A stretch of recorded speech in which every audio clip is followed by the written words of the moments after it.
ما در مرکز اکسپو سنتر شهر دوشنبه قرار داریم. اینجا دومین نمایشگاه بین‌المللی سیاحی دوشنبه 2025 برگزار گردیده ایستاده است. در مرکز اکسپو شهر دوشنبه مسئولان ساحه سیاحی کشور، نمایندگان شرکت‌های زیادی سیاحی داخلی و خارجی جمع آمده برگزاری نمایشگاه بین‌المللی سیاحی دوشنبه را مهم ارزیابی کردند. نمایشگاه دوم سیاحی دوشنبه امروز 18 سپتامبر آغاز گردید و در آن بیش از 200 شرکت از 25 کشور دنیا از جمله شرکت‌های پیشرفت سیاحی، هواپیمایی، شبکه‌های مهمانخانه‌ها و فوندهای سرمایه‌گذاری جمع آمده با امکانیت‌های سیاحی تاجیکستان آشنا شده تجربه‌های خود را بین همدیگر به اشتراک می‌گذارند. در صحن میدان مرکز اکسپو محصولات دستی هنرمندان تاجیکستان و ایران به فروش گذاشته شده است. سینا دوادگر هنرمند از ایران محصولات خود را به تاجیکستان آورده است. من سینا دوادگر هستم، از طرف مجموعه آتورپاتان اومدیم به شهر دوشنبه میهمان شما هستیم. بسیار فضای دلنشینیه، مردم گرمی هستن و ما هنوز نمایشگاه شروع نکرده. دیروز کلی فروش داشتیم اینجا. محصولاتی که آوردیم از یزد ایران، از کردستان، اصفهان، قم و چند شهر دیگه.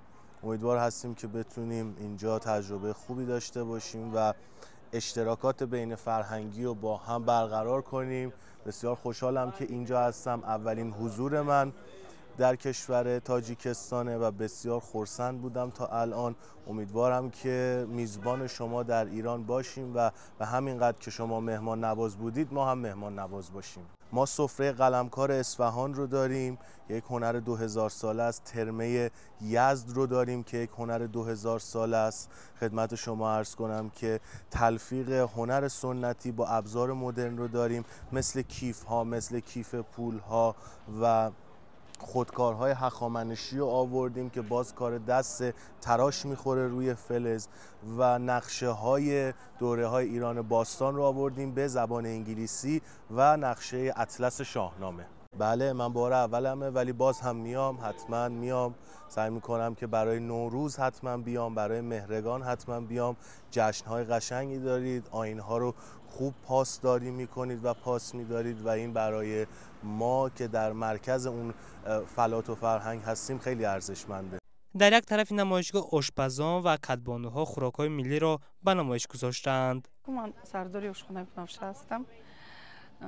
نکم از 30 سال میشد که ما فعالیت کاری داریم و امروز ما در ярмаркаи фестивали сайёҳӣ таомҳои миллии тоҷикӣ ро пешниҳод мекунем бар меҳмонони хориҷӣ.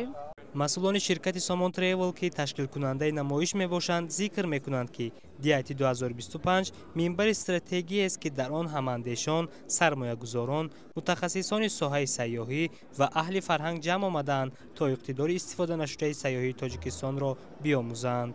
نمایشگاه طی 2 روز آینده روزهای 19 و 20 سپتامبر نیز ادامه می‌یابد و خواهشمندان می‌توانند از آن دیدن نمایند. تاجیکستان که کوه‌های باشکوه، دریاهای مصفا و میراث تاریخی چندین هزار ساله راه ابریشم را دارست، می‌تواند گنجینه‌های خود را به جهان معرفی نماید. ایدیبک سعید، یارتی جی، دوشنبه.